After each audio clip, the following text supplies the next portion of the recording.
iritzi publikoak eta herritarrak ez ligutelako barkatuko eta ulertuko. Hori esan zuen, ni behintzat inpresio hori eman zidan bere hitzetan, ez korte batean irutu zuzedidanean. Orduan, ez da benetan ikusi dutelako eta konturatu direlako oker geunden egia da, hemen arrebetu eta ez genduen behar bezala, astertu ez gendion heldu, ez dute aitortzen, baizik eta jendeak ez lukelako bestelakorik ulertuko. Horredik ez dakigu, Trillok dimititu du? Fesatu egin dute, dimititu du honengatik, porque esan zezakeen, haizu dimititzen dut, konturatzen naizelago. Lau urte pasa eta gehiago egin dituelako Londresen, eta orduan kontestorta hartzen du nolait bere errelebo eskari hori. Argi eta garbi izate bira, hau da, dimisio bat baina honengatik, eta onartzen dugu, edo zesatu dugu, berak nahi espazuen ere zesatu dugu, baina honengatik, lotuz zuzenean kudeak eta txar batengatik. Hori da politika ere bai, ez da, aitortzea katxak egiten denean. Bueno, Trilloz ari garela iruditzen bat zaizue, sarbidea eman nahi diot, hain justu ere gure gaurko gomiditatu hori, Pello Urizar, Euskal Herritasunako idazkari eta legebiltzarkide, Euskal Herria Bilduren izenean, Trilloz ari gara, eta pensatzen nintzen, Trillo, ez dakit ez zuzen ezagutzeko aukerarik izan duzun ala ez, baina Trillo gainera izan dela Rajoyren bigarrenekoa edo urrena eta oso persona garrantzitsua gainera eta askotan ezkutuko lanean urtetan Espainiako gobernuan, beraz ez da edonor, ez da. Eta aldorretik ere, Rajoyko orain ziaboga hori egin behar horretan edo, egia esan ulertzeko modurik egiten ote dugun. Gertatzen da, horrentxe hemen komentatu duena, ez da, ez dagoate onartzeko borondate hondirik, eta azkenean ezinbestean onartu behar dutenean, aldaketa egiten da, dirudienez ja bere enbaixadore etapa bukatu duelako eta modu natural batean. Ez dago benetan ezer onartzeko borondaterik, ezinbestean egiten dute, eta, Espainiako PP-ren ezaugarrietako bat da. Ezer ez onartu eta ezinbestean tokatzen den aldatzea aldatu. Baina, bihotzez ero, nik uste dut gobernu batean, egon beharko litzateken borondate hori, serviziorako borondate hori, este modu batean, ez da, igual privilegio bezala hartuaz. Egunerokotasunean nik uste dut Espainiako gobernutik horrelakoak askotan ikusten ditugu. Hain justu ere, esan urteak pasa harren, ala ere gauzek nola erotu duten, bezatzen nintzen Valentziako metroaren kontuak eta urte pasatak nola azaleratu diren, edo egun hauetan Mendizabalen kasu hau dela eta pederastia kasu hau dela eta urtea pasata nola azaleratzen diren, Trillorena nola urtea pasata azaleratu den, esan bate pentsa dezake, egia izango da, egia azkenean azaleratzen dela, ez da? Batzutan gertatzen da, agian gauza batzuk egiten diela, esperoan sekula ez dela azaleratuko, eta gertatzen dira, ustelkeriak kasutan, eta asutan gertatzen da, denen gainetik daudela pertsona batzuk, eta momentu aretan botere posizio batetan izanik, ziurtasun osoz, hori ez dela argitaratuko, etorkizunean horrela ez dela gertatuko, zorionez. Zoritxarrez beti ez da gertatzen horrela, ez da, baina zorionez batzutan gertatzen da, eta horrela izan barko luke gehiagotan ere.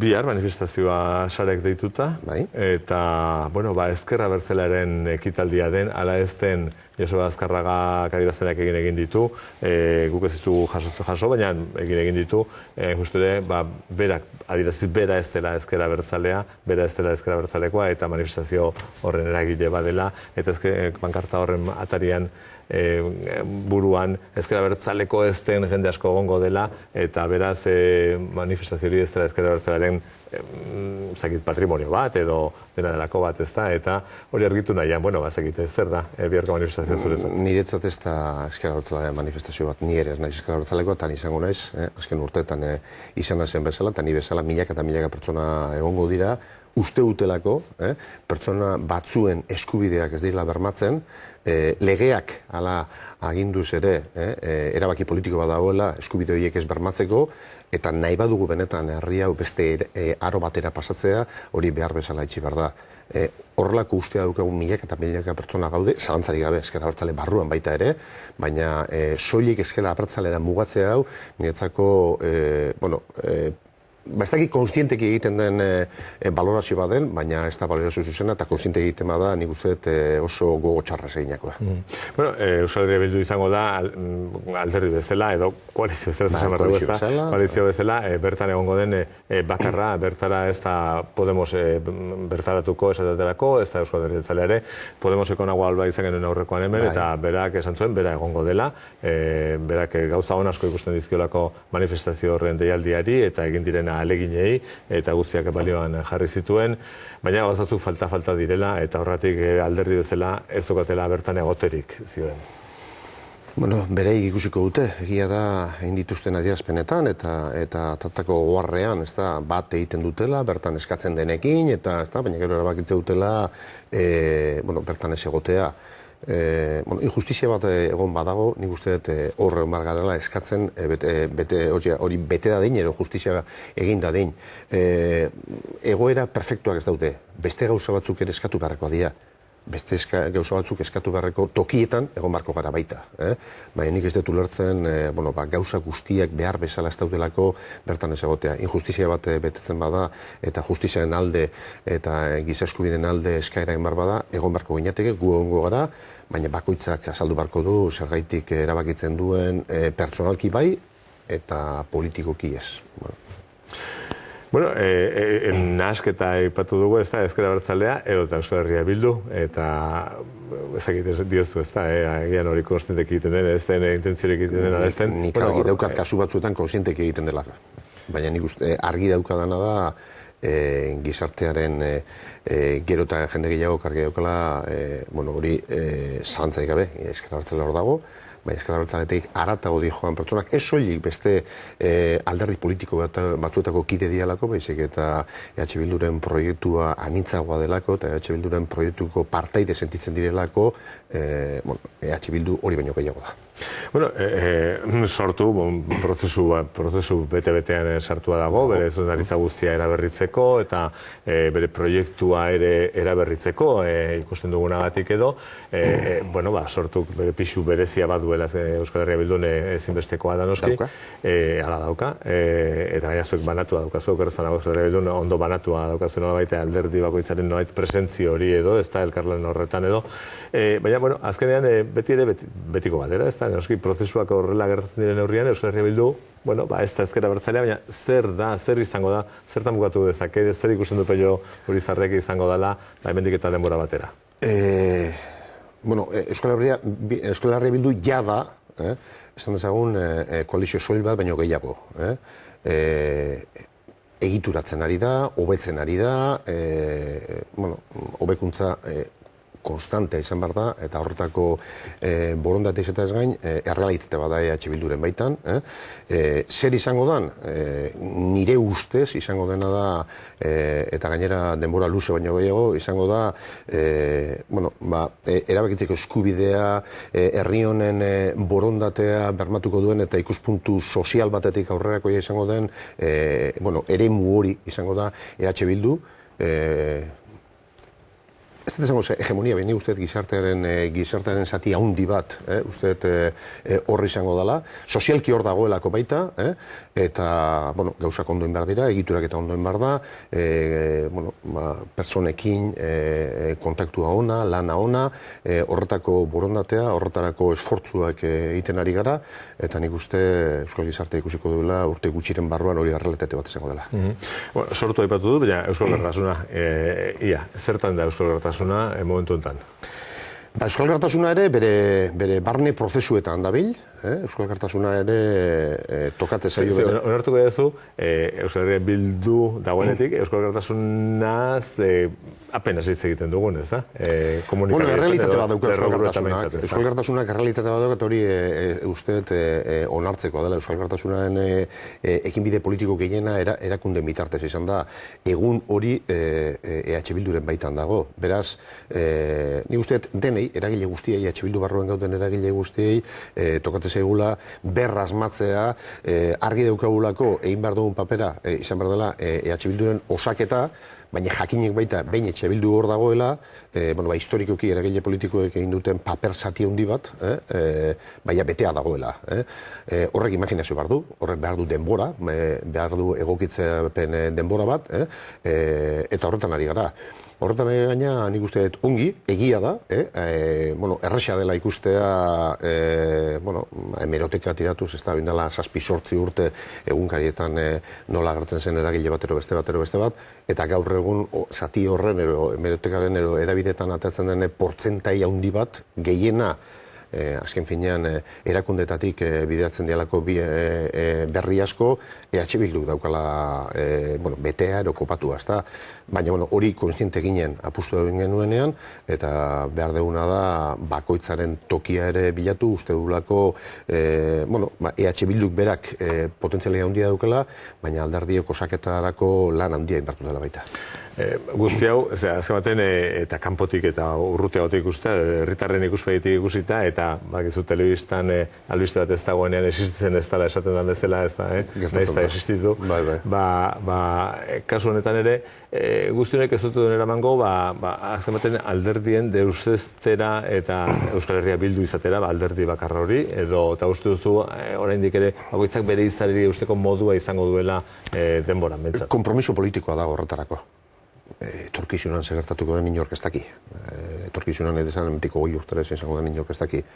Kompromisoa politiko horretara bideratua dago, uste dugulako eremu desberdina daudela lotzeko, lantzeko, EH Bilduren borondate politikoa da, eremu alik eta zabalenera irekitzea, baina jakin ere badakigu oraindik alderdi bakoitzak bere eremu propioa daskala, eta agian EH Bildu zinetikela tanetara sartu, erotzaiolak komeni zuzenean sartzea, horrek ekarriko lukelako identifikazioa galtzea beste eremu batzutan. Kompromiso politikoa badago, eragile politiko alderdiok, koalizio osatzen dugun alderdiok hor egon behar diala, ez dago inongo asmorik ohiko alderdi baten sorrera bilakatzeko EH Bildu. Eguneko kontuetan,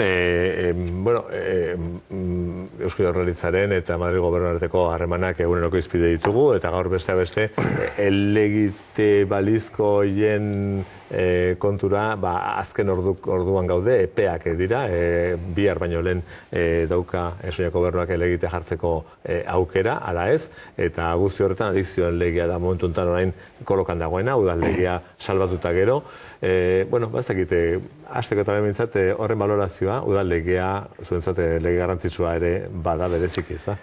Nik balorazio, agian, pausu bat atzera eman, ez da, eta perspektiba gehiagoren ikusia balorazio politiko orokorra bengo nuke. Eta da, konturatu gaitezen, zegoeratan egon gaitezken gauden egun honetan, egon garan azken ongo urtetan gauden egun honetan, da zegoeratan egon gaitezken oso denbora gutxian. Eta da, agian tokatuko zaigula karramarroaren karrera egitea atzera pausoka.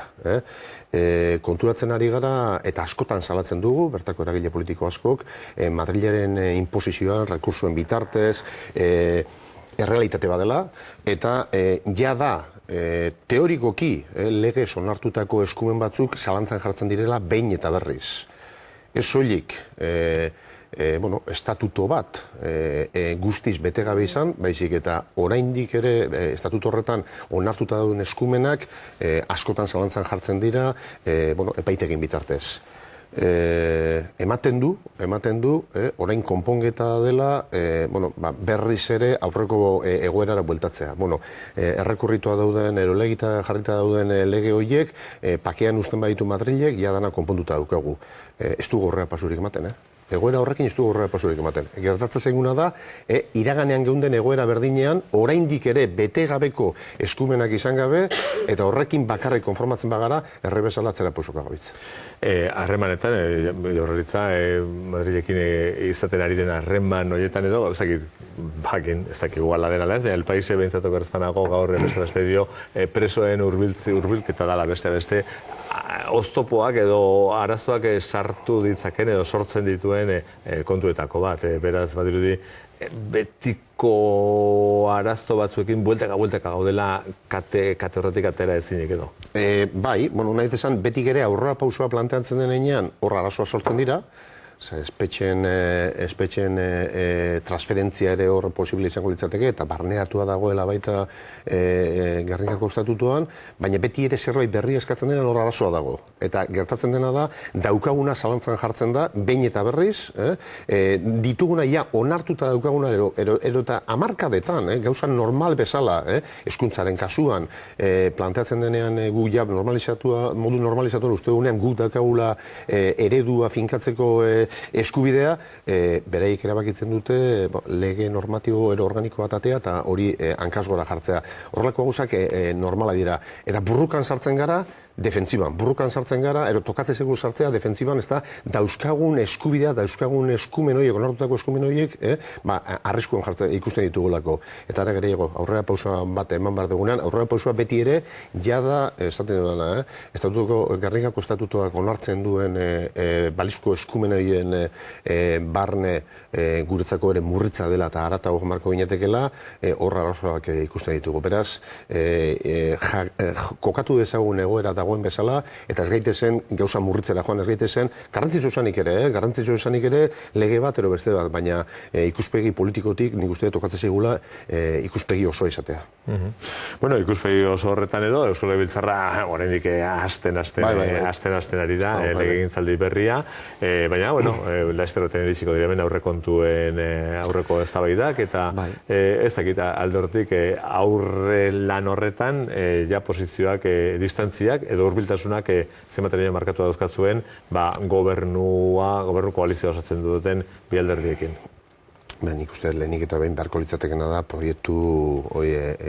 aurrekontu proiektua ikustea, hori uste dugu otsail bukaeran izango dugula, eta horren baitan ikusiko da, hitzetatik ekintzetara pasateko borondatea.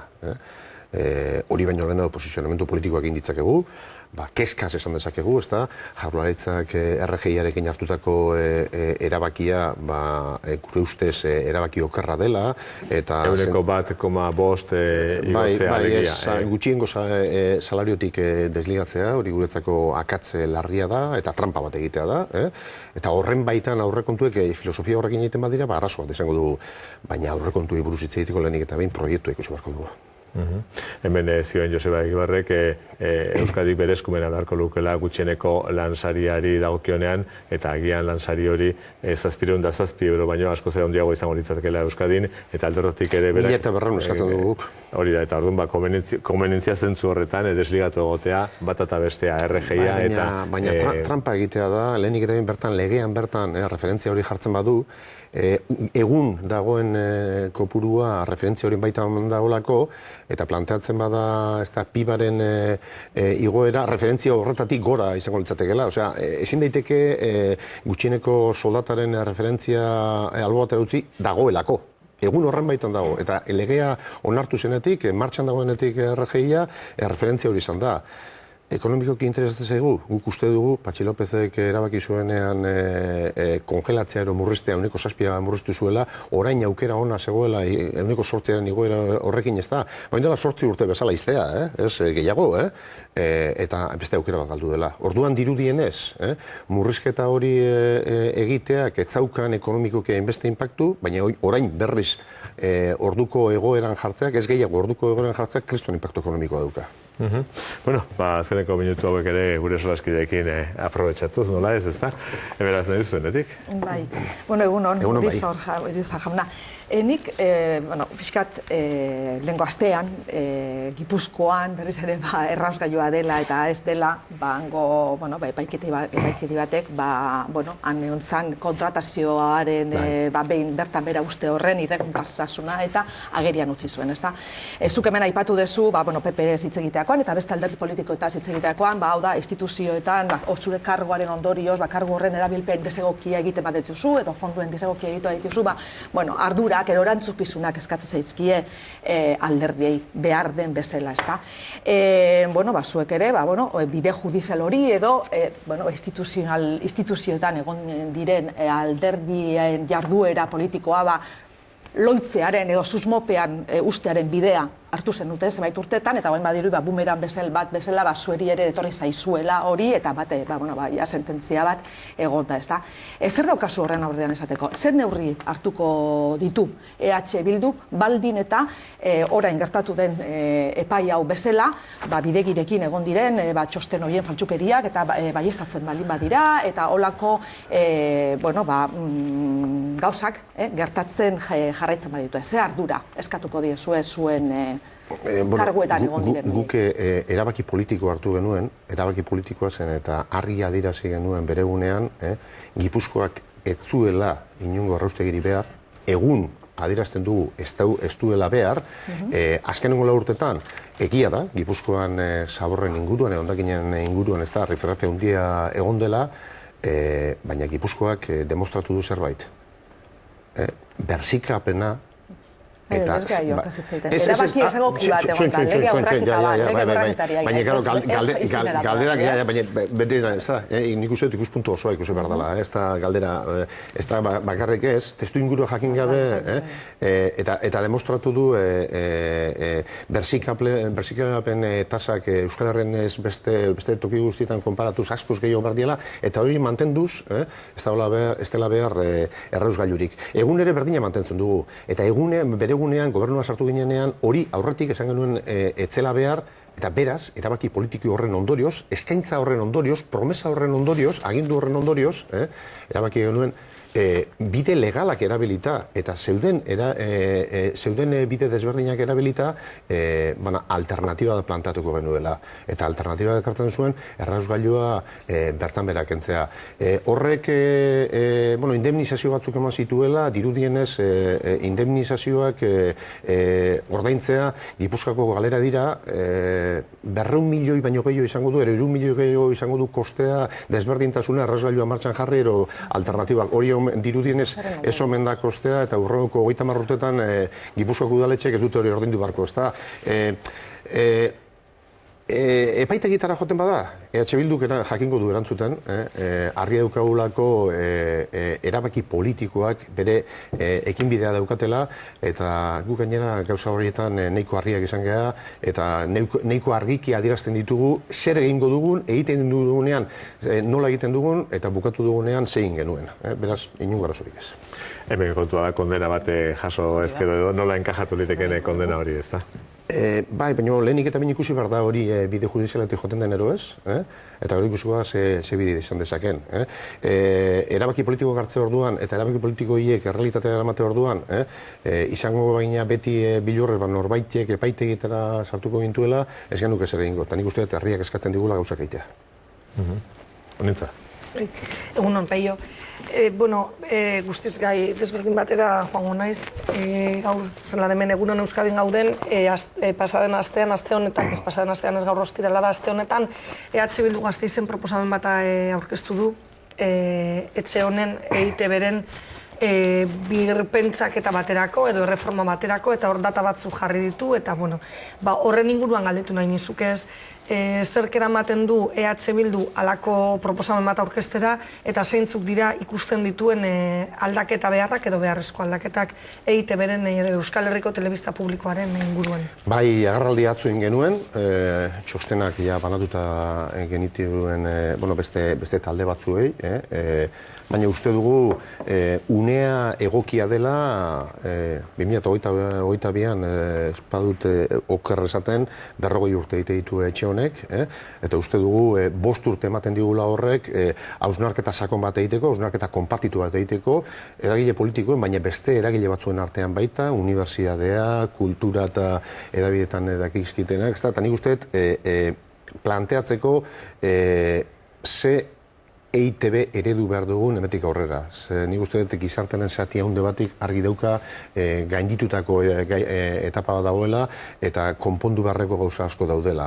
Atzo komentatu ziren gauza batzuk, ez da Euskararen papera zein izango litzatekeen, kudeak eta eredua zein izango den, bertako produkzioa euskalduna izango den eunetik eunean, da euskalduna ditzen ez etxeparrukoa, bezik eta Euskal Herrian sortutakoa, kanpora begira, askotan esaten dena, eta nik uste dut eskutatu ez da egin behar, ez da, ETV askotan esaten da gobernuaren telebista dela, eta hori modu baten beste nola, denen telebista izan da dila, ez soilik gobernu baten ero beste baten irudia, horiek gauza guztiak nik uste dut konpontzeko daudela, eta beste asko agertuko dira, uste dugu orain mai gainean jarrita, lortu genezakela 5 urte barru, lan zintzo bat egina, 40 urte betetzen dituenean, ja beste ETV berriztu bat, eta izan ditzaken, ero azkeneko 35 urtetan pilatutako arazoen konponbidea emanik, beste etapa berri bat hasi. Hori izango litzateke gure asmoa, eta horrela adierazi genuen, jada jaso dugu beste eragile politiko baten, Alderdi Sozialistaren aldetik, ez da, egokia iruditzen zaiola proposamena, eta prestutasuna, ikusiko dugu, beste eragile politikoen, eta aldetik ere prestutasun berdina dagoen, uste dugulako, ETVek behar duela, garaiak desberdina dira, sortu zenetik honea, telebista eredua desberdina da, telebista kateak alden non nahi daude, eta nik uste dut horrek beharko du buelta bat ematea, eta gure prestutasuna osoa, denen artea, alik eta eremu zabalanarekin lan eginez, lanketa hori egiteko. Bueno, beratzen da, 82, atzo dirudi, eta urteak konzezio konturatu gabe. Herriezu. Barkatu Esteban, berriro, Edurnek atera duen gaiak kezkatzen nau, Gipuzkoar bezala, eta ordan horri utxiko diot berriro. Izan ere, nire beldurra da, berriro gertatu daitekela orduan. Alegia, hemen inork ezpaldin badu onartzen zeo zer geizki egin dela, eta nik uste mundu guztiak egin dituela gauza geizki. Denboran atzera baldin bagoaz, Urraustegiaren inguruan akatsasko egon dira, baina azken batean, EH Bilduk irabazi ditzake datozen hauteskundeak Gipuzkoan, gauza bat gerta daitekeena, eta berriro berdinan egon gintezke. Ez alda konponbidea, eta onartuz akatsak egon direla beste aldetatik ere, baina batzar nagusietan onartutako lege bati muzin egitea izan daitekeela gertatu denaren arrazoi, ez dakit, hor lege bat zegoen, arau bat zegoen, eta akaso hor bilatu behar zirela konsensu berriak hondakinen inguruan edo hondakinen kudeak eta aldatu nahi baldin bazen, baina horri muzin eginez aurkitu gara orain gauden egoeran. Ez alda hori gauza hauek eztabaidatu eta adostu behar diren lekua. Nik beste galde batekin erantzuko dizut. Euskal Herriko herrialde guztiak behar dute errasgailu bat? Behar dute? Ezinbestekoa da? Gipuzkoak errasgailu bat izatea? Ez. Akaso izan liteke konponbidea beste maila batean kudeatzea. Baina une honetan argi dagoena da, eta erabaki politiko bat dagoelako, GBB-en erabaki politiko bat dago, eta PSek horrela dagoela, Gipuzkoak errasgailu bat izango du, bai edo bai. Batzar nagusiek onartutako lege batek. Batzar nagusietako lege bat, barkatu ez, azken nastu egiten dituzu. Erabaki politiko batek albidetzen du orduan lege aurratzea? Nere galdera, hori da nere galdera. Orduan, lege aurratu daiteke zuen erabaki politiko batek lege aldatu behartzen. Orduan, hori lege urraketa bat egon daiteke orduan. Legezkoa da, ez da, zilegizkoa da, zintzoa da lege bat urratzea zure erabaki politikoaren mesedetan denean. Ez, nik ez dut, lehenik eta behin ez da legea, izatekotan norma da. Hori lehendabizikoa, ez da. Eta bigarrena, guk gobernuan izan ginen egindako aldaketak, ez da, orduan onartutakoaren, ero parametroen baitan egindako aldaketak. Ez ez zandu epaiak? Horrek usiko dugu. Lege aurratu zela, hori zan, gai hori, erantzukizuna, horretik nindoan, ez? Bestela, edo zeinek egin dezake. Eztabaidaren mamira joan da, eta izango litzateke da, ze eredu behar dugun, eta galdera da, ea behar duen herri honek lurralde bakoitzean errausgailu bat. Lehenik eta behin ez da, errausgailuaren beharren arabera, baina Bizkaian dago beste bat, erdi erabilita dagoena, gaizki funtzionatzen ari dira. Kantabriatik zaborrak hartzen dutena, hori jaten emateko ze zentzu dauka. Ze zentzu dauka. Baina eztabaida horretarako ere ez dago prestutasunik, Ez, baina galdera oso zuzena. Biharramunean gerta daiteke berriro. Alegia, EH Bilduk irabazten baldin baditu hauteskundeak, akabo errausgailua eta beste beste milioika da bat. Gipuzkoarron ondasunetatik ikutara berriro. Ni uste zintzuak izan bargarela. Planteamentu bat egiten genuenean, ez da, alternatiba bat egiteko, kasualidadez, EH Bilduk plantatzen zuen alternatiba ekonomikoki presioen erdira jaisten zen. Bai, ero ez. Bueno, uste hori baloratu behar dela esaten denean pikutara botatzen dela ez dakizen bat eundaka milioi. Hori baloratu behar da. Hombre, bai, baina horrek sartu, bueno, hori, claro, horren erantzuna izango litzateke, gaur egun arduradunen aldetik, etzen dutelako arazoa konpontzen, ezta? Zaborraren kudeak eta etzela behar bezala soluzionatzen, eta geundela ezagidalako etorkizunik gabeko bide batean, ezta? Baina, bueno, hori niri batez ere kezkatzen hauena da, hiritar bezala ez dudala ikusten inongo konponbiderik Gipuzkoan desadostasun horrek beti eragingo dituelako horrelako, eta batez ere espaldin bada bermatzen. Konsensu posible bat badagoelako, batzar nagusietan bazegoen, arau bat zegoen, eta hori espaldin bada errespetatzen, egon gaitezke, 4 urtean behin, erraustegia hasi eta berriro ere izten. Hori da nire beldu. Kontua da, arauak errespetatu behar dira, ez dira? Arauak errespetatu behar dira. Errespetatzen ez badira? Arauak errespetatu behar dira, baina argi izan dezagun baita, arauak errespetatu behar dira beti ere borondatearen arabera. Osea, nahi duana esan ez da, arauak, legeak, eta horri izaten da erabakitzeko eskubidearen dinamikaren barruan, ez da baiaren barruan, ez da, zer denen dago, eskubidea ala legea. Emakumeak bere egunean ez zakoaten boskatzeko, ez zakoaten, legeak etzieten hori onartzen, eta momentu baten aldatu zen. Legea aldatu behar. Bueno, batzar nagusietan demokrazia osoak funtzionatzen duela pentsatu nahi nuke, ez da, alare, ez da. Tira, hori zautzeko du amarrak eta hiru minutu edo baduzkagurako, denboraz pasata gaude. Beraz, Pello Urizar, eskerrik asko, esperarte.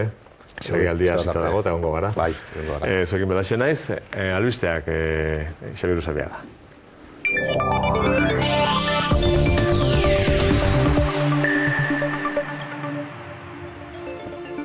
Juan Cruz Mendizabalek sexualki abusatu zuen nitaz. Horixe da Berri egunkaria gaur azalean dakarren testigantza. 3. kasua da eta publikoki agertu den lehena. 1984an gertatu ziren sexu abusu horiek Burgiko udaleku batean. Orduan, 13 urte zituen gizonak azaltzen du. Kanpindendan, lozakuan zegoela esku bat nabaritu zuela zakila eta barrabilak ukitzen. Alboan gizon hori, Juan Cruz Mendizabal masturbatzen ikusi zuen. Biktimak laguntza bilatu zuen eta begirale batek babesa eta barkamena eskatu zion. Ez zuen orduan publiko egin ekart zitzakeen ondorioez beldurtzelako. Jakitera eman den azken kasu hori, Jose Ignacio Munilla Gotzaina berak eman zuen ezagutzera atzo emandako prentsaurrekoan. Juan Cruz Mendizabali dagokionez, monasteri batean sarrarazi dutela esan du, adin txikikoekin harremanik ez izateko aginduarekin. Gotzainaren urgentziazko prentsaurrekoa. Komunikabide guztiak argibide zain, eta bat-batean etorri da ez ustekoa. Gertakaria gainera etorri zaizkigu gaur goizean bertan Gotzai honen aurrera salaketa berri bat aurkeztua izan da Juan Cruz Mendizabal jaunaren aurka. 1984 urtean gertatu omen ziren sexu abusu horiek, orduko biktima ere adin txikikoa zen. Gotzainak berehalako neurriak hartu ditu Juan Cruz Mendizabalen aurka. Aurrerantzean ezin izango du mezarik eman, are gehiago, giltzapetuta dago. Monasterio batean bizitzeko obligazioa, Gotzainari baimen eskatu beharko diolarik bertatik atera ahal izateko. Horrez gain, terapia erlijioso eta psikologikoa hartzen ari da Mendizabal, eta ezin du inondik inora nerabeekin kontakturik izan. Azken 2 neurriak iazko martxotik ditu aplikatuta, Gotzainak pederastea kasuen berri izan zuenetik. Egunotan aipatu den 4. kasuaren inguruan, Gotzaindegiak beharrezko diren bideak egin dituela egiaztatu ahal izateko, balizko kaltetuen testigantza zuzeni jaso ezin izan duelarik. Baieztatu den azken pederastia kasua bide zibil eta eklesiastikotik eramateko asmoa azaldu du salatzaileak. Horregatik, gaur goizean bertan fiskal nagusiarekin, Galparzoro jaunarekin, harremanetan jarri naiz, urrengo pausuak nola eman elkarrekin adosteko. Zentzu honetan esan behar da epaitegietan ibilbide motza izango luketela kasuok, delituak ziurrenik preskribatuta egongo direlako. Prozesu eklesiastikoan ordea, preskribatzeko epeak luzeagoak dira, eta Elizak berak ez preskribatzeko erabakia hartu dezake. Gai honekin lotuta, Puntu aldizkariak Juan Cruz Mendizabali eskandaluak eztanda egin aurretik egindako elkarrizketa ekarri du gaur. Elizan izandako sexu abusuei hauxe dio. Elizak ez duela behar bezala abordatu, zaurituekin eta minduta daudenekin elkarrizketan. Ez dakit Euskal Herrian dio, hori dio, guk horrelakoak ez baititugu ezagutzen. Beste pasarte batean gaineratzen du, gaur egun Eliza eta epaileak bat eginda daudela eta ez dagoela zirrikiturik elkarren laguntasunean. Juan Cruz Mendizabal, Kakus Apaitzaren hitzak dira eskandalu honek eskuartean leher egin aurretik. Bestalde, Nadia neskatelaren auzian gurasoak epaile aurrean izango dira gaur. Mosoek aitaren pendrive batean aurkiutako argazki buruz deklaratzen. Neskatoa, sexualki esplotatu ote zuten argitu nahi du epaileak. Aita kartzelatik eramango dute epailearen gana. Ama baldintzapean aske dago eta etxetik joango da Lleidako epaitegira. Orain arte guraso bien abokatua zen Alberto Martinek amaren defensa baino ez du eramango hemendik aurrera. Umea, amaren gandik ez gehiago aldentzeko aleginean. Adin txikikoaren eskubideak defendatzeko asmotan, Kataluniako Generalitatea prozesu honetan guztian akusazio partikular gisa egongo da. Bestalde eta etxean, poliziak 8.000 gerra arma eta hainbat munizio atzeman ditu Getxoko enpresa batean. Merkatu beltzean saltzeko prest zeuden arma horiek guztiak. Gainera, armategi horretan, armak manipulatzeko eta erabilgarri bilakatzeko tailer bat ere topatu dute. Poliziak 5 lagun atxilotu ditu Getxon, Galdakaon, Kantabrian eta Katalunian egindako operazioan. 2014ko maiatzaren 24an, Bruselako Museo Juduenen kontrako atentatuan erabilitako armak ikertzen hasi zen polizia eta horren ondorioz iritsi dira atzo desegindako Getxoko ezkutuan zegoen tailer horretara. Eta atzo arratsaldeko albistea da, Federico Trillok dimisioa eman zuen. En los últimos días he pedido al gobierno que este relevo se produjera cuanto antes. Erresuma Batuan, enbaixadore lanetan ordezkoa jartzeko eskatu dio gobernuari eta ministro kontseiluak gaur onartuko du bere eskaera. Estatu kontseiluak jak 52 hegazkinaren istripua berak zuzendu zuen defensa ministerioari egotzi eta 2 astera etorri da bere erabakia. Londresko enbaixadan egindako agerraldian hori bai, hegazkin istripura aipatu ere ez zuen egin Federico Trillok. Eta gaur amaitzen da epea, adikzio legeari buruz ari gara, bihar baino lehen erabaki behar du Espainiako gobernuak helegiteri jarriko duen ala ez Euskadiko adikzio legearen kontra konstituzio auzitegian. Alfonso Alonso, oraintxe esan berri du Radio Euskadin, akordio batera heltzea oso zail ikusten duela. Adikzio legeak, kanabis elkarteak arautzen ditu besteak beste, eta hor omen dago nonbait Espainiako gobernuaren errezelorik handiena. Uda legearen kontra bestalde, azkenean ez du errekursorik jarriko Madrilek atzo sinatu zuten, gobernu biek akordioa. Eta Pello Urizar, Eusko Alkartasunako idazkari nagusiak esan berri digunez, Euskal Legediaren kontrako helegiten polemika antzua da. Bilduren legebiltzarkidearen aburuz, aspaldian lortutako eskumen eta eskubideak eguneratu beharrean atzera egiten dugu eztabaida horretan. Errekurritua dauden, erolegita jarrita dauden lege horiek, pakean usten baditu Madrilek, jadana konponduta daukagu. Ez du gorrea pasurik ematen, Egoera horrekin ez du gorrea pasurik ematen. Gertatzen zaiguna da, iraganean geunden egoera berdinean, oraindik ere bete gabeko eskumenak izan gabe, eta horrekin bakarrik konformatzen bagara, errebesala atzera pausoka gabitzen. Vatikanoko estatu idazkaria den Pietro Parolin kardinalarekin elkartuko da goizean Iñigo Urkullu lehendakaria Erromara egiten ari den bisitaren barruan. Atzo badakizue San Egidio komunitatearekin, oraintsu Jaurlaritzaren Genekasen saria jaso duen errefuxiatuen aldeko elkartearekin egon zen lehendakaria Erroman bertan.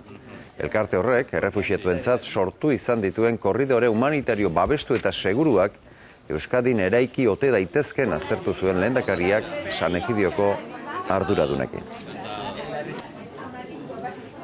Euskal Autonomia Erkidegoaren ordezkari gisa, bai sartuko dugu gai hau errefuxiatuena eta baita korridore humanitarioarena esperientzia edo eskarmentu bezala ere, Madrilen Espainiako gobernuarekin izan behar ditugun harremanetan. Eta amaitzeko, Tomas Moro izeneko elkarte katolikoak fiskaltzari Krisalis erakundea salatu dezala eskatu dio euren ustez adingabekoak galbideratzearen alde agertu delako. Umeen transexualitatearen alde lan egiten duen Krisalis erakundeak zenbait leku publikoetan eta sare sozialetan ateratako publizitaren aurka agertu dira elkarte katolikoak. Facebooken ere gaitzetsita izan zen badira zakila duten neskak eta bulba duten mutilak lemapean agertutako kanpaina berbera, baina 48 ordutan Facebookek atzera bota zuen eta atzo baimena eman zion sarean kanpaina hori egiteko. Hauxe, Kamarretako berriak, 11etan gehiagorekin torreko. 11etan gehiago, eta honi buruz ere gehiago itzengo du noski. Kristalisen kanpaina honi buruz. Hobeak diren. Xabier, gerarte.